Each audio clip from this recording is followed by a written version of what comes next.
రాష్ట్రంలో ఉన్నటువంటి ప్రతి ఒక్క రైతన్నకు కూడా చేతులెత్తి నమస్కరిస్తూ విన్నపం చేస్తూ ఉన్నాను. ఈరోజు మీ ముందుకు ఇలా రావడానికి గల కారణం ఏమంటే, వైఎస్ఆర్ కాంగ్రెస్ పార్టీకి సంబంధించినటువంటి నాయకులు అనేక మంది ఈరోజు రైతులపైన ముసరి కన్నీరు కారుస్తూ కపట ప్రేమ చూపుతూ ఈరోజు మేము రైతుల పక్షాన ఉద్యమాలు చేస్తూ ఉన్నాం. ఎన్డీఏ కూటమి ప్రభుత్వంలో ప్రీతమ నేత నారా చంద్రబాబు నాయుడు గారి నాయకత్వంలో ఈరోజు రైతులకు అన్యాయం జరుగుతూ ఉందని చెప్పేసి అసత్య ప్రచారం చేస్తూ కల్లబొల్లి మాటలతో రైతన్నలను మోసగించేటువంటి ప్రయత్నం చేస్తూ ఉన్నారు, మభ్యపెట్టేటువంటి ప్రయత్నం చేస్తూ ఉన్నారు. ఈ క్రమంలో తెలుగుదేశం పార్టీ కార్యకర్తగా వాస్తవాలను మీ అందరికీ తెలియజేయాలనేటువంటి ఉద్దేశంతో ఈరోజు మీ ముందుకు వచ్చానని చెప్పేసి నేను తెలియజేస్తూ ఉన్నాను. వైఎస్ఆర్ కాంగ్రెస్ పార్టీ అధికారంలో ఉండగా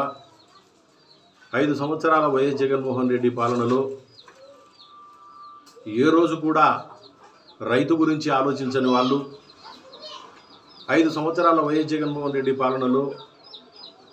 వైఎస్ఆర్ కాంగ్రెస్ పార్టీ పాలనలో ఏ రోజు కూడా రైతన్నకు మంచి చేయాలని ఆలోచన చేయని వారు ఈరోజు ఎన్డీఏ కూటమి ప్రభుత్వం పైన, అదేవిధంగా గౌరవ ముఖ్యమంత్రి వర్యులు శ్రీ నారా చంద్రబాబు నాయుడు గారి పైన విమర్శలు చేయడం చాలా హాస్యాస్పదం అని చెప్పేసి ఈ సందర్భంగా నేను తెలియజేస్తూ ఉన్నాను. వైఎస్ఆర్ కాంగ్రెస్ పార్టీ అధికారంలో ఉన్ననాడు రాష్ట్రంలో ల్యాండ్ టైటిలింగ్ యాక్ట్ అది అమల్లోకి తీసుకుని వచ్చి తాతలు తండ్రుల కాలం నుంచి వారసత్వంగా సంక్రమించినటువంటి వారి పంట పొలాలను సాగు చేసుకుంటూ జీవనం సాగిస్తున్నటువంటి రైతులకు వాళ్ళ పంట పొలాలపైననే హక్కు లేకుండా చేసి వారిని ఇబ్బంది పెడుతూ వారి పంట పొలాలను దోచుకునేటువంటి ప్రయత్నం చేసినటువంటి విషయాన్ని రాష్ట్రంలో ఉన్నటువంటి ప్రతి ఒక్క రైతన్న కూడా గుర్తించాల్సినటువంటి అవసరము, గ్రహించాల్సినటువంటి అవసరం ఉందని చెప్పేసి చేతులెత్తి నమస్కరిస్తూ విన్నపం చేస్తూ ఉన్నాము. అదేవిధంగా ఇళ్ల పట్టాల పేరుతో నిరుపేద రైతులకు సంబంధించినటువంటి భూములను బలవంతంగా లాగేసుకొని వేరొకరికి ఇళ్ల పట్టాల పేరుతో కట్టబెట్టి వారికి ఉన్నటువంటి కొద్దిపాటి పొలాన్ని సాగు చేసుకుని జీవిస్తున్నటువంటి నిరుపేద రైతులకు పొలం లేకుండా చేసి, వాళ్ళకు ఉపాధి లేకుండా చేసి, వాళ్ళకు బ్రతుకు తెరువు లేకుండా చేసి, వాళ్ళ కడుపు కొట్టినటువంటి వైఎస్ జగన్మోహన్ రెడ్డి గారు అయితేనేమి, వైఎస్ఆర్ కాంగ్రెస్ పార్టీ నాయకులు అయితేనేమి ఈరోజు ఎన్డీఏ కూటమి ప్రభుత్వం పైన, అదేవిధంగా గౌరవ ముఖ్యమంత్రి వర్యులు శ్రీ నారా చంద్రబాబు నాయుడు గారి పైన విమర్శలు చేయడం ఎంతవరకు సమంజసమో రాష్ట్రంలో ఉన్నటువంటి ప్రతి ఒక్కరు కూడా రైతన్నలు ఆలోచించాల్సినటువంటి అవసరం ఉందని చెప్పేసి ఈ సందర్భంగా నేను తెలియజేస్తూ ఉన్నాను. అదేవిధంగా ప్రకృతి వైపరీత్యాల వల్ల, అధిక వర్షాల వల్ల పంట నేల కొరిగి పంట నేలపాలైన నాడు, అదేవిధంగా విత్తనాలు వేసిన తర్వాత పంట ఓ మోస్తారుగా చేతికొచ్చినటువంటి సమయంలో వర్షాలు కురవాల్సినటువంటి సమయంలో వర్షాలు కురవక ఆ విధంగా రైతన్న నష్టపోయిన నాడు కరువు మండలాలుగా ప్రకటించి, పంట నష్ట మండలాలను ప్రకటించి అధికారుల ద్వారా పంట నష్ట అంచనా నివేదిక తయారు చేసి ఆ నివేదికను కేంద్ర ప్రభుత్వానికి పంపించి కేంద్ర ప్రభుత్వం ద్వారా పంట నష్ట పరిహారము అందించినటువంటి సందర్భము వైఎస్ జగన్మోహన్ రెడ్డి పాలనలో కానీ వైఎస్ఆర్ కాంగ్రెస్ పార్టీ ప్రభుత్వ హాయంలో కానీ జరగలేదు అనేటువంటి విషయాన్ని ఈరోజు రాష్ట్ర రైతాంగం అంతా కూడా గుర్తించాల్సినటువంటి అవసరం ఉందని చెప్పేసి ఈ సందర్భంగా చేతులెత్తి నమస్కరిస్తూ విన్నపం చేస్తూ ఉన్నాను. అదేవిధంగా రైతు భరోసా కేంద్రాలను ఏర్పాటు చేసి గ్రామాలలో ఉండేటువంటి గ్రామ వాలంటీర్లు అయితేనేమి,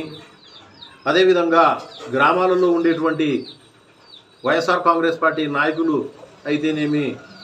వారు చెప్పినటువంటి వారికి మాత్రమే, వైఎస్ఆర్ కాంగ్రెస్ పార్టీ వాళ్ళు వార్డు వాలంటీర్లు రికమెండేషన్ చేసినటువంటి వాళ్లకు మాత్రమే వైఎస్ఆర్ కాంగ్రెస్ పార్టీ అదే నాయకులు, అదేవిధంగా వార్డు వాలంటీర్లు సూచించినటువంటి రైతన్నలకు మాత్రమే రైతు భరోసా కేంద్రాల ద్వారా విత్తనాలు, ఎరువులు అందించి ఇతర పార్టీలకు సంబంధించినటువంటి రైతన్నలు అయితేనేమి, అదేవిధంగా తటస్థంగా ఉండేటువంటి రైతన్నలు అయితేనేమి వారికి ఎరువులు అదేవిధంగా విత్తనాలు ఇతర సంక్షేమ పథకాలు అందించకుండా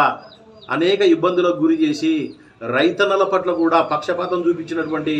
వ్యక్తి వైఎస్ జగన్మోహన్ రెడ్డి అనేటువంటి విషయాన్ని రాష్ట్రంలో ఉన్నటువంటి ప్రతి ఒక్క రైతు సోదరుడు కూడా గుర్తించాల్సినటువంటి అవసరం ఉందని చెప్పేసి ఈ సందర్భంగా నేను తెలియజేస్తా ఉన్నాను. అదేవిధంగా 2019 ఎన్నికల సమయంలో నేను అధికారంలోకి వస్తే గిట్టుబాటు ధర కోసం 3,000 కోట్లతో ఒక గిట్టుబాటు నిధి ఏర్పాటు చేస్తాను అని చెప్పేసి ఆ రోజు హామీ ఇవ్వడం జరిగింది. కానీ అధికారంలోకి వచ్చిన తర్వాత వైఎస్ జగన్మోహన్ రెడ్డి గారు ఇచ్చిన హామీని పక్కన పెట్టి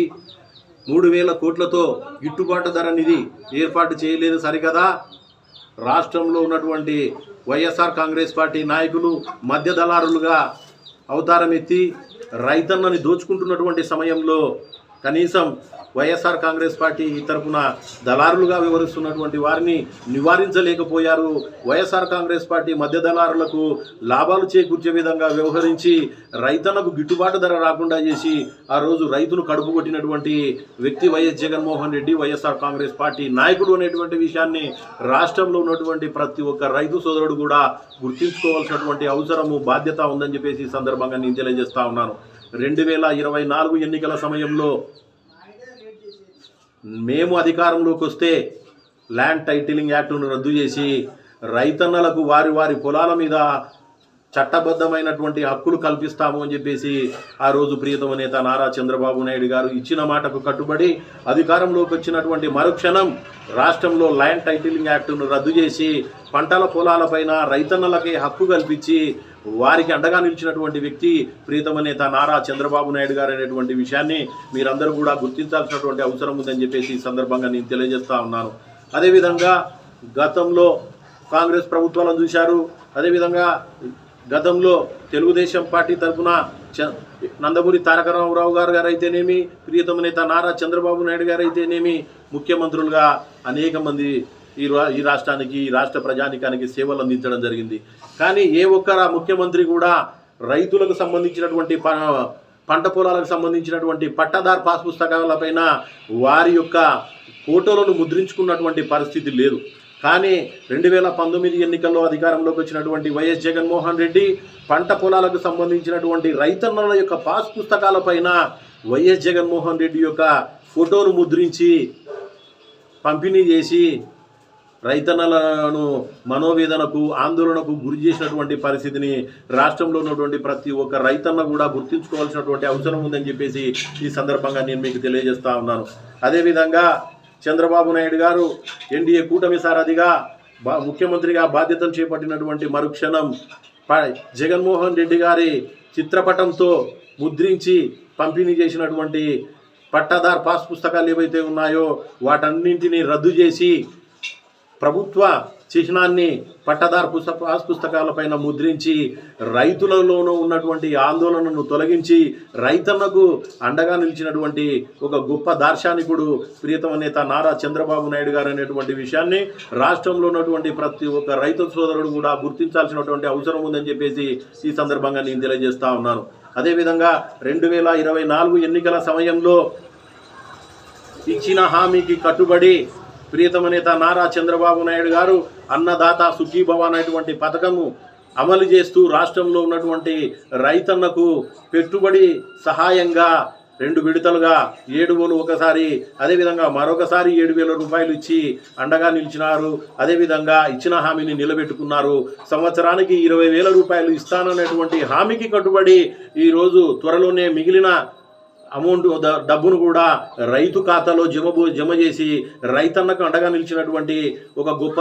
దార్శనికుడు, అదేవిధంగా రైతు పక్షపాతి అని చెప్పేసి ప్రతి ఒక్క రైతన్న కూడా గుర్తించాల్సినటువంటి అవసరము, బాధ్యత ఉందని చెప్పేసి ఈ సందర్భంగా మీ అందరికీ తెలియజేస్తా ఉన్నాను. వైఎస్ జగన్మోహన్ రెడ్డి గారు ఏ రోజు కూడా పంట నష్ట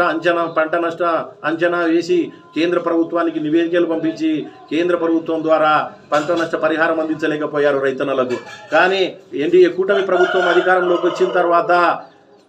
ఎక్కడైనా కరువు ఏర్పడితే, ఎక్కడైనా అకాల వర్షాలతో పంట నష్టపోతే అధికారులను అందరినీ కూడా స్థానిక ప్రాంతాల్లో పంపించి కరువు మండలాలను ప్రకటించి ఆయా మండలాల్లో రైతు అధికారులను పంపించి అక్కడ పంట నష్ట అంచనా వేసి కేంద్ర ప్రభుత్వానికి నివేదిక సమర్పించి అయ్యా ప్రధానమంత్రి గారు ఎన్డీఏ కూటమి పెద్దలారా మా రాష్ట్రంలో అధిక వర్షాల వల్ల రైతన్నలు పంట నష్టపోయారు, అదేవిధంగా సకాలంలో వర్షాలు కురవకపోవడం వల్ల ఈరోజు మా రైతన్న కరువు వల్ల పంట నష్టపోయాడు, దయచేసి కేంద్ర ప్రభుత్వ పెద్దలుగా మా రాష్ట్రంలో నష్టపోయినటువంటి రైతన్నలకు పంట నష్ట పరిహారం అందించండి అని చెప్పేసి కేంద్ర ప్రభుత్వ పెద్దల సహకారంతో పంట నష్ట పరిహారం తీసుకుని వచ్చి రైతన్నలకు అందించి రైతన్నలకు అండగా నిలిచినటువంటి వ్యక్తి ప్రీతమ నేత నారా చంద్రబాబు నాయుడు గారు అనేటువంటి విషయాన్ని రాష్ట్రంలో ఉన్నటువంటి ప్రతి ఒక్క రైతు సోదరుడు కూడా గుర్తించాల్సినటువంటి అవసరం ఉంది అని చెప్పేసి ఈ సందర్భంగా నేను తెలియజేస్తూ ముగిస్తా ఉన్నాను. జై చంద్రబాబు, జై తెలుగుదేశం.